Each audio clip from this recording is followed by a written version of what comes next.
For years, the U.S. has experienced an issue known as the pay gap. What is the pay gap? Inequality is essentially the fact that women are paid less for comparable work. So what caused this pay gap?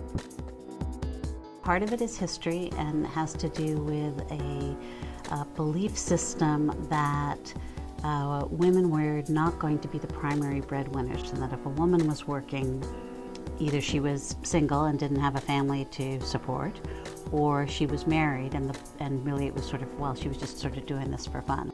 Women will either be in similar jobs working different hours, they're more likely to be part-time, or that men and women from the beginning choose different occupations. And that occupational segregation is one of the biggest things that explains the wage gap. So, why isn't there more awareness? I think there is, and I think people don't care. I think awareness does exist about the wage gap. Certainly women understand it. There's still this assumption that somehow a woman's career is secondary to her marriage and her family. About 18–19% of Congress are women, and so I don't think there's the same sensitivity to these difficulties as within the Congress as there is to women. This isn't legislated anywhere. It's a belief system that's hard to shake. People, I think, have a harder time getting kind of outraged about it. Women with college degrees may earn hundreds of thousands of dollars less over the course of her career than a man at the same educational level. And that's wrong. I think we can help young women understand more about going out into the job market and how to negotiate an offer, and to be able to sort of take that sense of I'm worth it.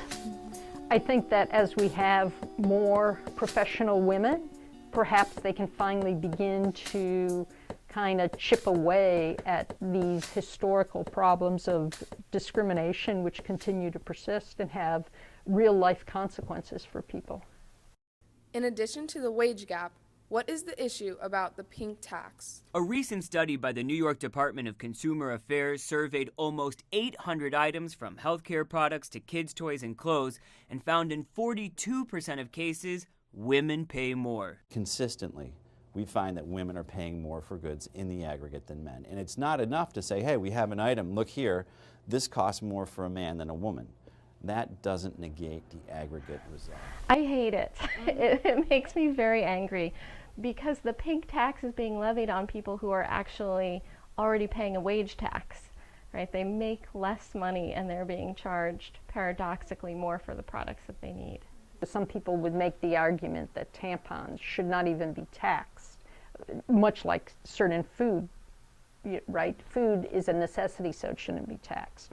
So they argued that these prices should be lower, and that in public restrooms they should be provided publicly, just as toilet paper is provided publicly. The economy might drive certain prices that affect women negatively, but also it seems that there's also government itself in terms of actual goods and services which they opt to tax, not just the prices which producers set, but also the taxes which government decides to levy, which goods and services are tax-free and which are not, sometimes have a bias. So here's the other thing we know. We know that women are the primary consumers in our country. So while women are paid less, they are the ones who are doing the shopping most. It's terrible. It's discriminatory. Well, can the next president solve this? First, you have to decide this is something that I'm going to make a priority. The new president, obviously any president, is going to have a huge list of things that they want to accomplish. Traditionally, have the interests of women, and particularly their economic interests, been high on that list? No, historically they haven't been. So do I think that they could solve it? It's not as easy to solve as you think because it has so many different components.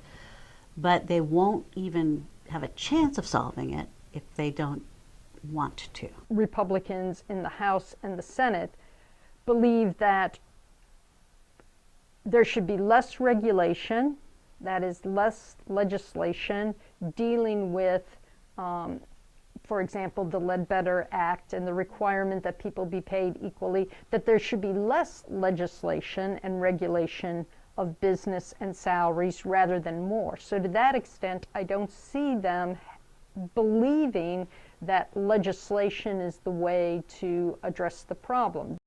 Equal pay for equal work isn't just a women's issue. It's a family issue.